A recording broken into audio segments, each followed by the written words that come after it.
क्या आपको वाकई लगता है कि ये ईद गुजर जाए खैर से और उसके बाद वाकई ये मामलात जो इस वक्त पाकिस्तान की अदालत और पार्लियामान के दरमियान चल रहे हैं, जो पाकिस्तान की पीडीएम की हुक्मरान जमातों और अपोजिशन की जमात पीटीआई के दरमियान चल रहे हैं, इनमें थोड़ी तलखी जो है वो कम होती नजर आएगी आपको? मेरा ख्याल है कि सूरत हाल बेहतरी की तरफ जाएगी। अच्छा। और क्योंकि उसकी वजह यह है कि कुछ सिग्नल्स दे दिए गए हैं और वो एब्जॉर्ब किए जा रहे हैं, क्योंकि तवक्को नहीं थी कि इस तरह के सिग्नल्स भी आ सकते हैं।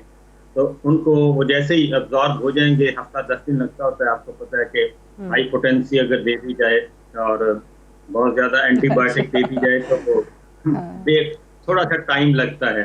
तो लेकिन पता है एक स्टेज ऐसी भी आती है कि बहुत ज्यादा हैवी डोजेज आपको एंटीबायोटिक्स की मिलना शुरू हो जाए ना, तो वो बॉडी जो है वो फिर उस असर नहीं होता उनका भी, वो जवाब दे जाती है फिर।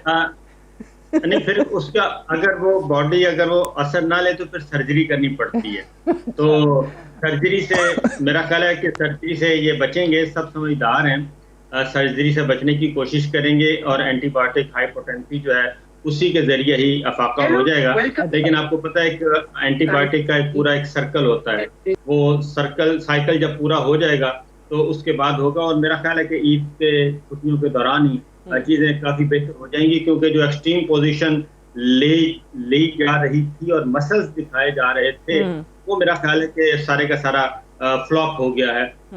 अब मसल्स दिखाने से मसला हल नहीं होगा, बल्कि बातचीत के जरिए से ही मसला हल होना है। और ईद के बाद काफी तवक्को है।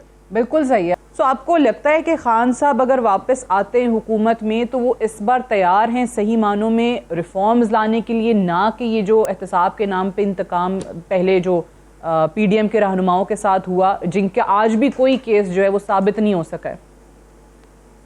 अच्छा, वो अगर इस बहस में चले गए तो वो तो फिर लंबी बहस हो जाएगी कि अकाउंटेबिलिटी और कौन करता है, कैसे करता है।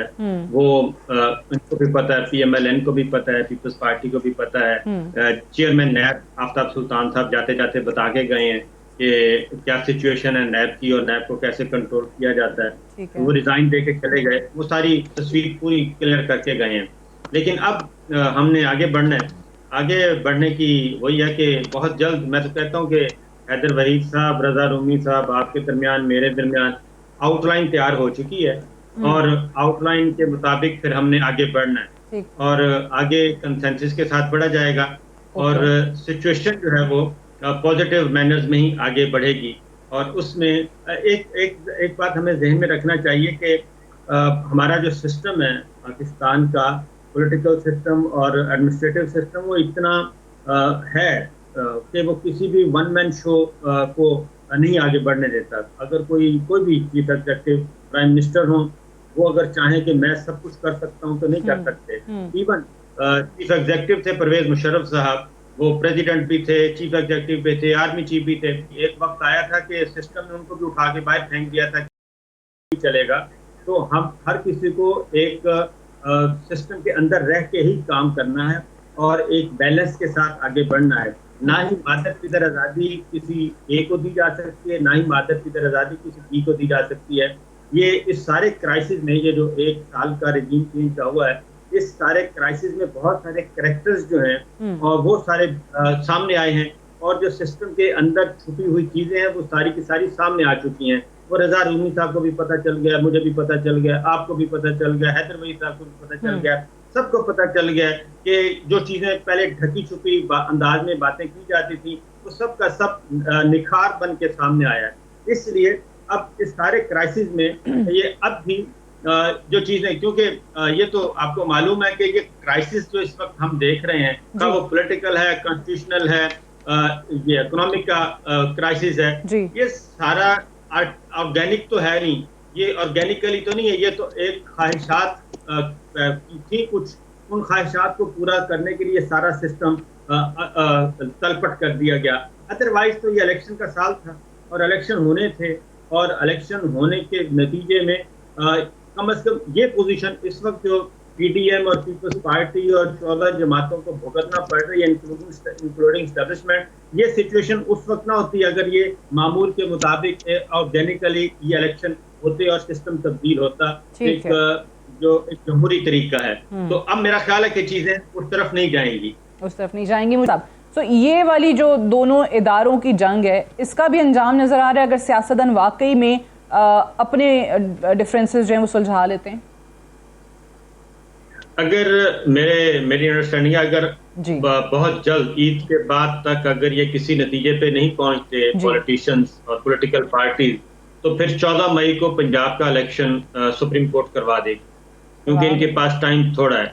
इनके पास सिर्फ एक ही तरीका है, अगर एक दिन इलेक्शन करवाना है तो फिर वो बहुत जल्द से जल्द, यानी कि जब तक मई 2-3 मई से पहले वो एक ऐसे एग्रीमेंट पे पहुंच जाएं कि जिसके बाद फिर एक अमेंडमेंट करनी पड़ेगी, क्योंकि पार्लियामान में वापस जाना पड़ेगा, पीटीआई को वापस ले जाना पड़ेगा, फिर एक अमेंडमेंट करनी पड़ेगी, कॉन्स्टिट्यूशनल कवर देना पड़ेगा। ये जो डिले इन्होंने करना, क्योंकि अगर ये चाहते हैं कि इलेक्शन ये 14 मई को ना हो और उसके बाद ये मजीद इसको 2 महीने आगे लेके जाना है, तो उसमें सिवाय अमेंडमेंट के और कोई रास्ता नहीं है। अदरवाइज सुप्रीम कोर्ट जो है 14 मई को इलेक्शन करवा देगी।